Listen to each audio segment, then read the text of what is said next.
Can Al Haymon and PBC afford a third Errol Spence and Terence Crawford fight? What's good, everybody? It's your boy, Cardinal Red Sports. Let's talk about it. Alright, y'all. Everybody's talking about the rematch between Terence Bud Crawford and Errol the Truths Spence Jr. And I had an interesting question I wanted to ask the community.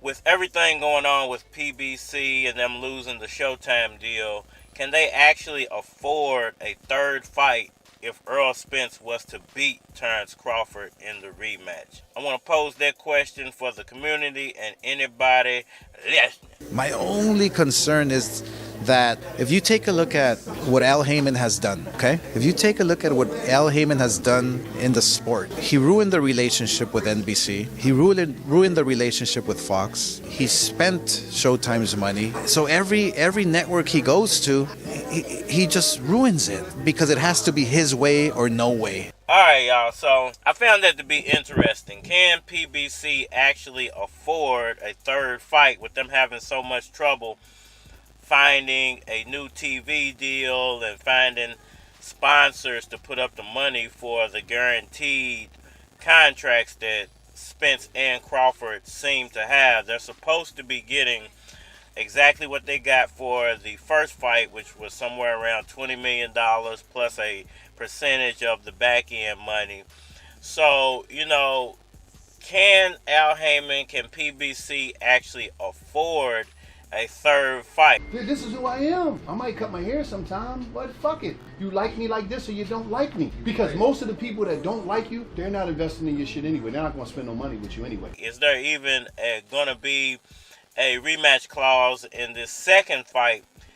Do both guys want to go through all of this again? You got Oscar De La Hoya coming out and saying that Al Haymon has ruined a lot of relationships between the television networks and these boxing promotional companies. Now, I don't know exactly how that, works, or how it could be all Al Haymon's fault when, they had their own situation with the TV networks that they were dealing with.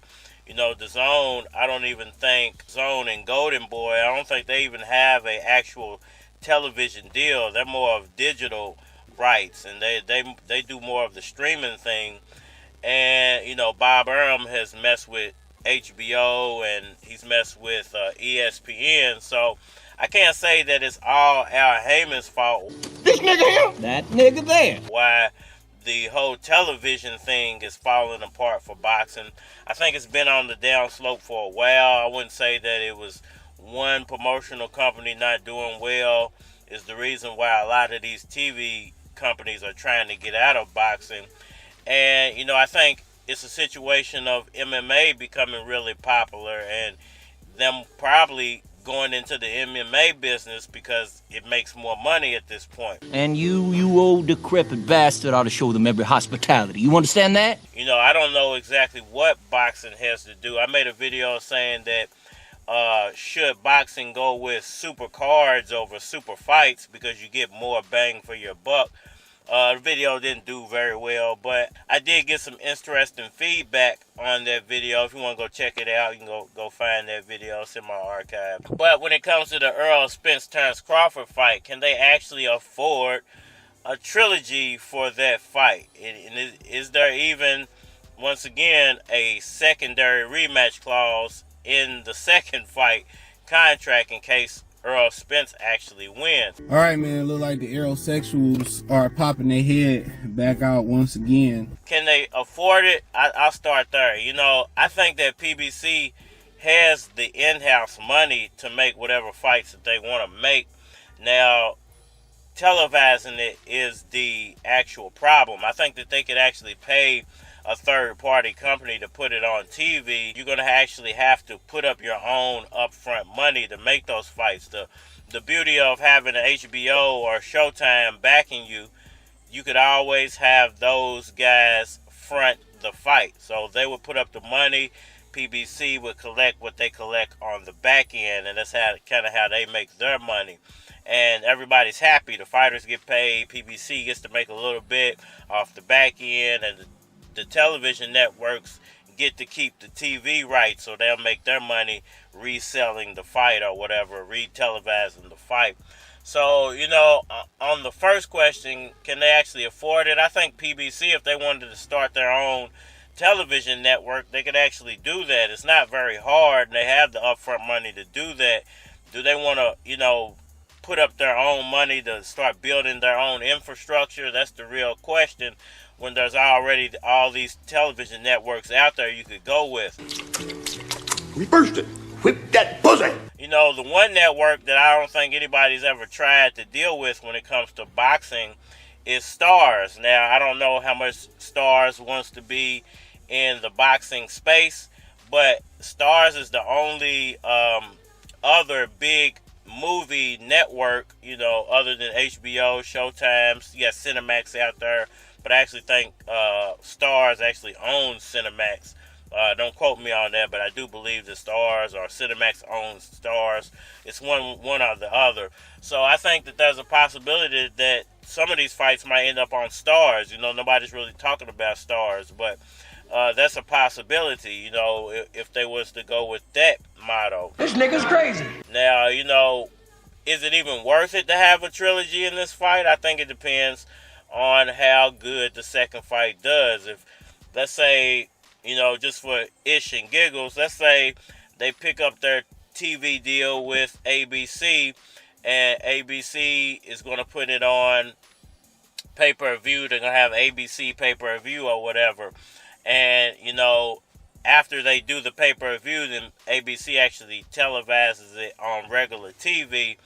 And, that's how they do their replays and everything. Would that even be worth it? Would people actually even pay to see that second fight?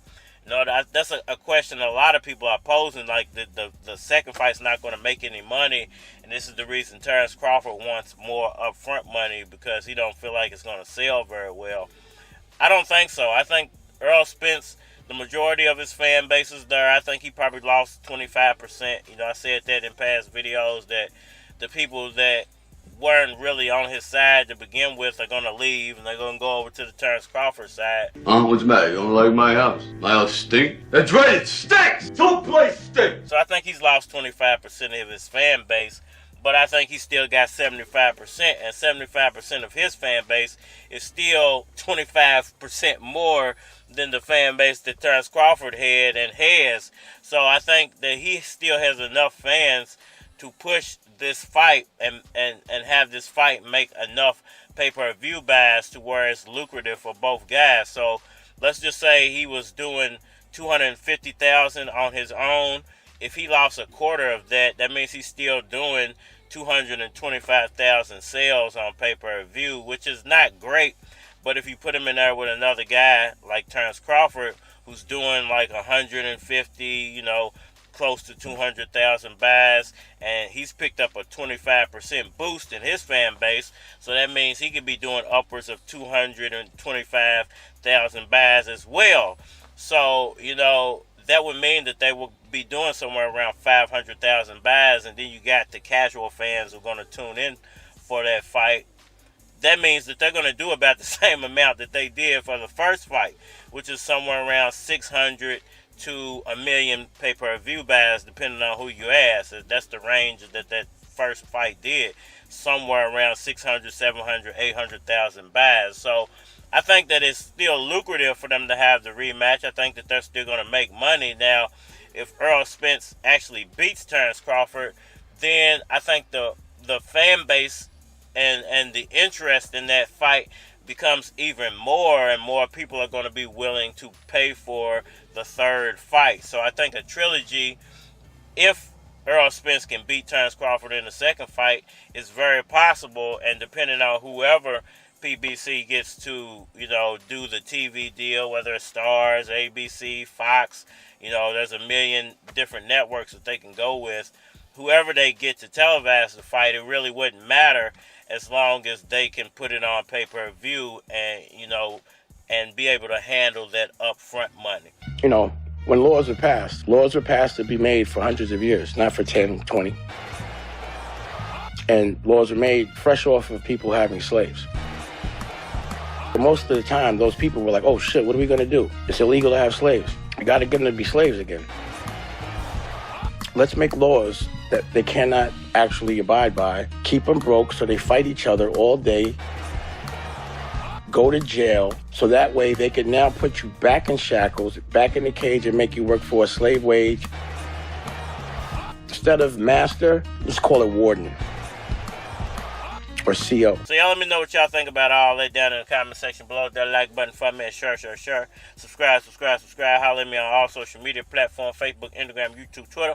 But you're more than likely to get a response on the tube, so holler at me over there. If you want to collabo, feature a product or your channel on my channel, feel free to hit my Gmail because it is a flock of cards at gmail.com. And we are mine. Hey, yo, I came up 45th Street, West End, Louisville, back in the day. And I seen a few niggas let it use them up. And I seen a bunch of niggas cause I moved a bunch. I seen fiends, gangsters, niggas bout they bread. Nigga try and hustle and they turn up dead. And a nigga see me rolling, think I'm about that money cause he see my teeth golden. I ain't got no dope in, you know I'm trying to bless you. My flow was special and plus I rap too. And it ain't just downtown, Westport, nigga hustle on this round. Niggas outside, they slangin' that ride. Chicks on the side, they slangin' that. Nigga like me, they make it see. Chick making money, they breathing up. I said everybody gotta get paid. I said everybody gotta get paid. I said everybody gotta get paid. I can't hate you, dog. Hey, yo, I'm coming up. You might see me in the ATL in a couple of days. And I ain't at the underground. I'm somewhere off I-20 and I'm puffing a pound. That boy Young Keys, he about his business. Representing spotless to the day that he spend it. And a nigga see me rolling, trying to hate because they see what I'm holding. I'm the one she chose, man. I ain't disrespect you, don't make me check you. The car won't wreck, dude.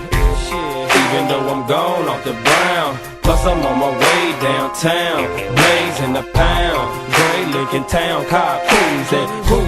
The back of that bitch, that's you with keys. Nigga, I'm about that cheese. You can do what you do, but you ain't fucking with me. That nigga sauce, one, laid the beat, and plus I'm off, one, crazy weed. And when you see a nigga rolling, that's why my eyes be low and swollen. Hoes in the ride, Sad B, just trying to get paid, you dig?